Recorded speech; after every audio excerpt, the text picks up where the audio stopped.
મિત્રો આ પરોવડી ગામ અમારા નાના ભાઈ એવા પંકજભાઈ એના સસરાનું ગામ છે. અમારે કેશુભાઈ ગોવિંદભાઈ ઘેની, અશોકભાઈ ગોવિંદભાઈ ઘેની, એમના દીકરા એવા ધર્મેશભાઈ કેશુભાઈ ઘેની અને યોગેશભાઈ કેશુભાઈ ઘેની, એ અમારા સગા છે, અમારા વાલા. તો મિત્રો અત્યારે આપણે આવી ગયા છીએ. આજે પરોવડી ગામનું પહેલું બસ સ્ટેન્ડ લીધું એટલે અમારે કૃષ્ણકુમાર બાપુ હતા ભાવનગરમાં, ગોહિલવાડ દરબાર. તારે એમ કહેતા કે 1800 પાદરના ધણી, પણ એ 1800 પાદરના ધણી હતા પણ કઈ રીતે હતા? ગામ એક હતું અને પાદર બે હતા, એવું અમારું રોડું અને રઢિયામણું આ પરોવડી ગામ એના એક ગામ છે. અને આ સુખપરનો કેળો જાય એવું આ પાદર બીજું છે. ઓલું આપણે ગારિયાધાર જાતો એ કેળો હતો. તો અહીંયા આપણે આવા લોખંડી પુરુષ વલ્લભભાઈ સરદાર એને પણ આપણે નમન કરીએ. તો મિત્રો અત્યારે આપણે આવી ગયા છીએ આ પરોવડી ગ્રામ પંચાયતની અંદર. તો તમને બધાને પરોવડીની ગ્રામ પંચાયત બતાવવાની છે કે ગ્રામ પંચાયત કેવી હોય એ તમે જુઓ મારા વાલા. તો આ પરોવડી ગામની ગ્રામ પંચાયત છે અને આ અહીંના મંત્રી છે સીતારામ સાહેબ. અને આજે ગાંધીનગરની આપણી ધારાસભા હોય એ ટાઈપનો આ પરોવડી ગામની અંદર જે ગ્રામ પંચાયતને લુક આપ્યો છે.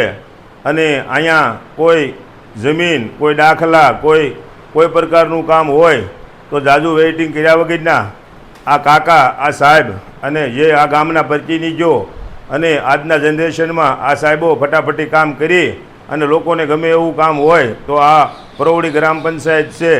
એટલે આ ઉદાહરણ જોઈ અને આપણા ગામની અંદર આવું થાય એવું કરો મારા વાલા.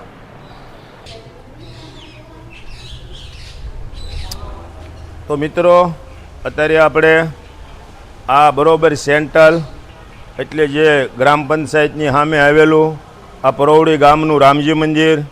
તો બધાય આપણા યુટ્યુબર, આપણા ભાવિ ભક્તો, આપણે આજે એમ કીધું એમ આ પરોવડીવાળા સુરેશભાઈ અને બધાય સ્નેહીએ આપણને કીધું કે ઘનશ્યામભાઈ અમારા ગામનું રામજી મંદિર બરોબર સેન્ટ્રલમાં છે. તો એ રામજી મંદિરના બધાને દર્શન કરાવવાના છે, આપણે દર્શન કરવાના છે. તો અહીંની અંદર પૂંજય માતા અને બાપુને આપણે ભાવ કર્યો કે એ બધા આડાવડા વહી ગયા હતા તો આપણને ભાળી અને આની અંદર આવ્યા. તો હાલો આપણે આ પરોવડી ગામના રામજી મંદિર, આપણી જૂની ભાષામાં ચોરો કહેતા, એના આપણે દર્શન કરીએ અને અહીંયા આવેલા બધા ભાવિ ભક્તોને મળીએ. સીતારામ સીતારામ સીતારામ.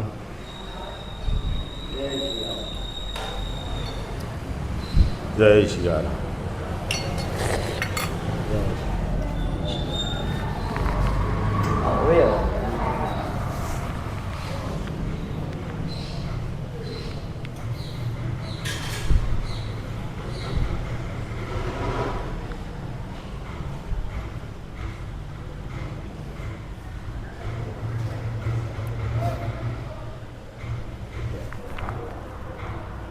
બોલો રામચંદ્ર ભગવાન કી જય, કૃષ્ણ કનૈયા લાલ કી જય, નવ દુર્ગે અંબે માત કી જય, હનુમાનજી મહારાજની જય.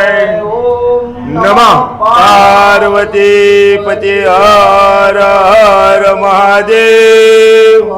જય શ્રી. બાપુ તમારું નામ? ચંદુ બાપુ. સંધુ બાપુ, તમે કેટલા સમયથી અહીંયા સેવા પૂજા કરો છો? પેઢીઓથી. એક બાપાના બાપા અને પરોવડી ગામની અંદર હા સંધુ બાપુ. અને મારે માતાનું નામ? ભાવના. આ ભાવના માતા. એટલે તો અહીંની અંદર મેં આખું મંદિર જોયું તો ક્યાંય પણ કોઈ કચરાનું પાંદડું નથી. અત્યારમાં આવડું મોટું મંદિર સાફ સફાઈ કરી અને આ બધી સેવા પ્રવૃત્તિમાં સૌ. તો હું એ બદલ ખૂબ ખૂબ તમારો આભાર માનું છું. નકર અમારે ત્યાં સિટીમાં 1100 સ્ક્વેર ફૂટનો પ્લેટ હોય તો કે ભાઈ આપણે કામ કરવાવાળી રાખવી જોઈએ, ઓલું કરવું જોઈએ. કારણ કે એમાં શું છે કે તમે કામ ન કરો એટલે તમારા MD MS ને ધરવવાના છે. એટલે એ ડૉક્ટર પાસે જઈ અને આપણે દુઃખી થવું એટલે ઓલા કેમ જે કામ કરશે તો આપણે અહીંયા ગામડાની અંદર 80 વર્ષની ઉંમર હોય તો કોઈને કાંઈ થતું નથી. કારણ કે મારો પ્રભુ ત્યાં બિરાજે છે. એ સૌનું ધ્યાન રાખી અને બધાયનું કારેય જરીએ નબળું ન થવા દે એવો મારો અયોધ્યાનો નાથ. તો એક જાય આપણે બધાએ થઈને એવી બોલાવી કે ભગવાનને ખબર પડી જવી જોઈએ કે આજ પરોવડીની અંદર વિડીયો અમારો ગામ દર્શન બન્યો છે અને અમારું આ રામજી મંદિર એની અંદર લીધું. અને આ બાપુ, આ માતા, આ સુરેશભાઈ સોલંકી અને બીજા એવા વડીલ આપણને સાથ સહકાર આપ્યો. બોલો રામચંદ્ર ભગવાન કી જય. તો મિત્રો, આપણે જે રામજી મંદિરનો વિડીયો લીધો એટલે અમારે આ હેતાળવા અને હસમુખા એવા સુરેશભાઈ સોલંકીએ કીધું કે ઘનશ્યામભાઈ, અમારે તો અયોધ્યાની આ જે બાબરી મસ્જિદ હોય એવી રીતે રામ અને રહીમ બે બાજુમાં છે પરોવડી ગામમાં. તો આ જે રામનું મંદિર છે તો અહીંયા રહીમનું મંદિર છે. અને મોરારી બાપુએ પણ ગાયું છે કે ઈશ્વર અલ્લાહ તેરો નામ સબકો સન્મતિ દે ભગવાન. તો આ હું અને તમે નોખા પાડનારો કોણ? ઈશ્વર ઈ છે અને અલ્લાહ ઈ છે. તો આ પરોવડી ગામની અંદર રામ અને રહીમ બે મંદિર બાજુમાં આવેલા છે. તો આ મંદિરના પણ દર્શન કરજો અને પ્રેમથી આ બધાય દર્શનને નિહાળજો મારા વાલા. કારણ કે આ ગામ એવું છે, રામને માનવાવાળું છે અને રહીમને માનવાવાળું છે. એટલે આ એક ખંભો મિલાવી અને આપણે કીધું એમ અઢારે નાચ કોઈ પણ આપણા ઘરનું કાર્ય હોય કે કોઈ ગામનો ધુવાડો બંધ કરવો હોય, કોઈ નાના મુનિ 15મી ઓગસ્ટ હોય, 26મી જાન્યુઆરી હોય, તો બધાય ભેગા થઈ અને ખંભો મિલાવી અને આ કાર્ય કેમ પૂરું થાય એવી પ્રેરણામાં જોડાયેલા છે મારા વાલા. તો મિત્રો, આ પરોવડી ગામની અંદર જેમ આપણે રામજી મંદિરનો વિડીયો લીધો એમ આ સંકટ મોચન દાદા હનુમાનજી મહારાજનો વિડીયો લેવો છે. અને આ ઉદ્ધવજી દાદા બોરડા આપણે રામજી મંદિરમાં ઓલી મસ્જિદના વિડીયામાં આપણી પાસે હતા, પણ એને એટલો ભાવ જાગ્યો એટલે કે હાલો હું આપણે હનુમાન બાપાના મંદિરે આવું. દાદાની ઉંમર 80 વર્ષ ઉપર છે પણ હજી એની પાસે ખડતલતા ટેકી છે, કારણ કે એની જૂનું ખાધું છે. અને આપણે તો હું છે બર્ગર ને પકોડા ને પીઝા ને એ આપણને હળ ઉજવા દેતું નથી. એટલે હાલો હવે હનુમાન દાદાને દર્શન કરીએ. બહુ પકોડા ને બર્ગર ને એવું ન ખાતા મારા વાલા.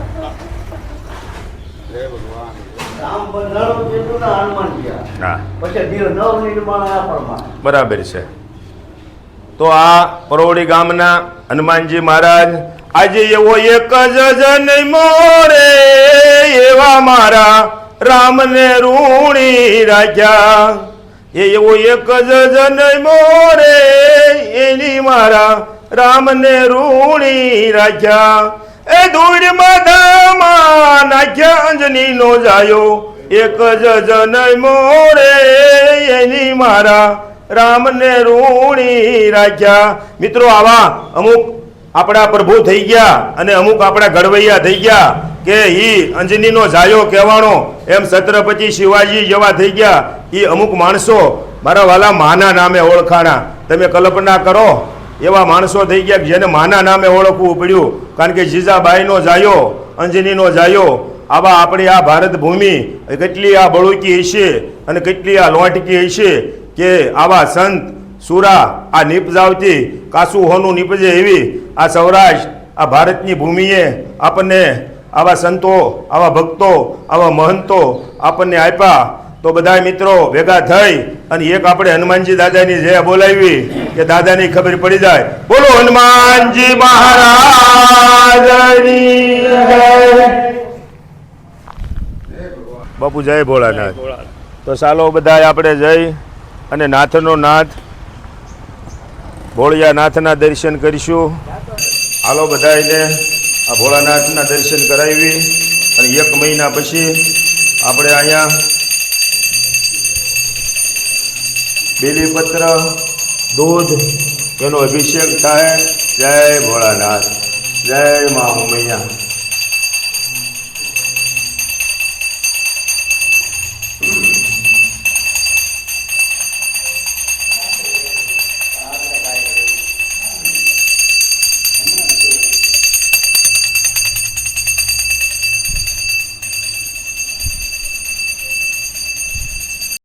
તો મિત્રો, અત્યારે આપણે આવી ગયા છીએ આ પરોવડી ગામના અડધો કિલોમીટર આવેલા સુખપરવાળા રોડે માં મેલડીના મંદિરે. તો અહીંથી અમારે ચાલતી ગારિયાધાર સુરત, ગારિયાધાર ભાવનગર, ગારિયાધાર અમદાવાદ, ગારિયાધાર બરોડા, ગારિયાધાર પછી ગમે એ જ હોય લાંબા રૂટની ગાડી હોય એટલે અમારી આ મા મેલડી એને શ્રીફળ વજેરી અને પછી હજી આગળ વરજી ભરીને જાય છે. એટલે અમારું આખું ગારિયાધાર હોય કે પછી સાવરકુંડલા હોય કોઈ પણ ટ્રાવેલ હોય તો આ મા મેલડી અને સાક્ષાત આ એવડા એનું બધું જ કામ પૂર્ણ કરી.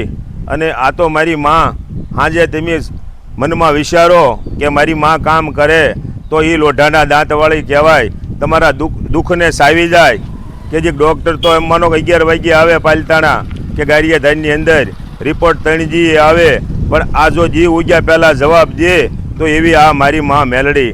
તો હાલો બધાને આ મેલડી માના દર્શન કરાવી મારા વાલા.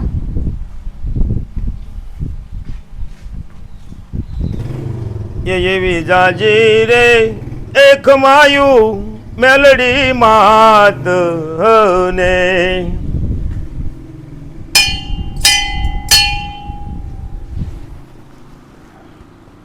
જય મારી માં. જેમ આપણે કીધું હતું કે આપણે કરાળની મેલડીમાં કે એ ગાંડો ચલો ભાવનગરનો પરિવાર, કારણ કે પૈસો ખૂબ એટલે એ કે માતાજીને માનવું એ અંધશ્રદ્ધા કહેવાય. પણ માઈ ત્યાં કોઈ અમારા આ પટરાંગની દીકરી ત્યાં હારે હતી અને એ તો ગરીબ દીકરી હતી એટલે એને કચરા પોતા કરવા જતી હતી. એટલે એને પૂછ્યું કે ભાઈજી તમારી આ લાલ આંખ્યું શારજી થા જોઉં છો. કારણ કે ભાઈ અમારે 4 ભાઈ વસાળા એક દીકરીઓ હતો અને દીકરીઓ અહીંથી લાડકવાયો રાખેલો હતો એટલે એ દીકરીઓ અહીંથી હોયો ગયો છે અને એ શારજી થા અમને જડતો નથી. અમે બહુ ગોતતી છીએ. ત્યારે કે તો એક મેલડીને માનતા કરો અને તમારો દીકરીઓ 7 વાગ્યા પહેલાં જો એનો ફોન ન આવે તો આ મારી દાઢાળી જેવું મટી જાય. કારણ કે તો મેલડી માગે એ દઈએ. માં મેલડી કે તારી પાસે રહેવા દે, મારે તો કાંઈ ન જોઈએ, હવા પાલીનો તાવો જોઈએ, બીજું જ મારે શું કરવું છે. આ ઈ દેવાવાળા છે, લેવાવાળા નથી. એટલે પછી એ શેઠાણીએ કીધું ઓલી કામ કરવાવાળી બહેનને કે તું માનતા કર. એ જે એની માનતા કરી કે એ માં અમારા શેઠનો દીકરો જડી જાહે તો તને એમી કરાળની મેલડી આવી અને તાવો કરી જાઉં. એટલે એ પોણા હાથે છોકરાનો ફોન આવ્યો કે હું મુંબઈ સૌ અને મારી પાસે ભાડાના પૈસા નથી. એટલે એ ઘાયે ઘા સવારમાં 4 ફોરવ્હીલું લઈ અને ન્યાય તાવો કરવા આવ્યા. પહેલો તાવો માંડ્યો ફાટી ગયો, બીજો માંડ્યો ફાટી ગયો. એટલે પછી એ 25 જણા હતા એમાંથી એકને મારી માં આવીને એમ કહે છે કે હજી છોકરો તમારો વટામણ સોંકડીએ છે, મારે આવો તાવો નથી જોતો. એટલે એ બધા રિટર્ન ગયા, વળતેજી 4 બસું ભરીને આવ્યા. છોકરાને પહેલાં માને પગે લગાડ્યો અને એવો તાવો કર્યો. એવા તાવા માંડ્યા માના, એવા તાવા માંડ્યા એ અમારા પરોવડી ગામમાં, એવા તાવા માંડ્યા. બોલો મેલડી માત કી જય.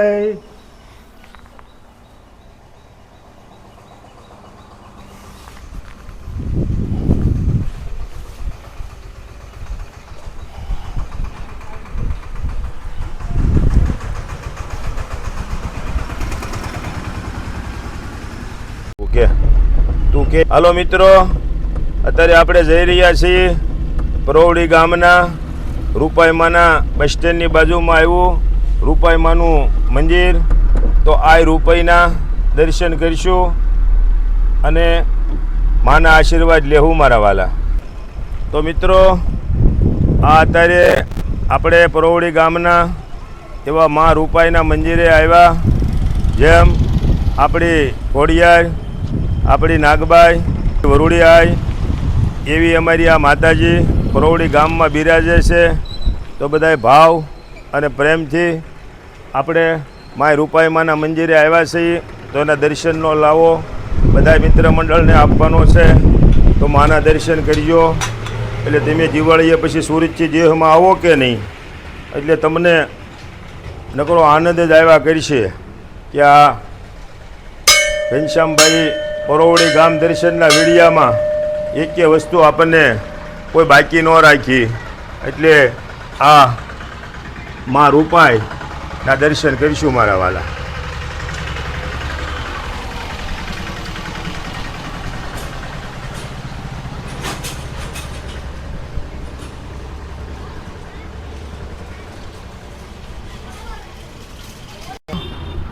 અત્યારે આપણે આ પરોવડી ગામનું બસ સ્ટેન્ડ છે, એની સામે આવેલું આ રૂપલમાનું મંદિર. તો આ વિડીયો પ્રેમ ભાવ અને દિલથી જોવાનો છે મારા વાલા.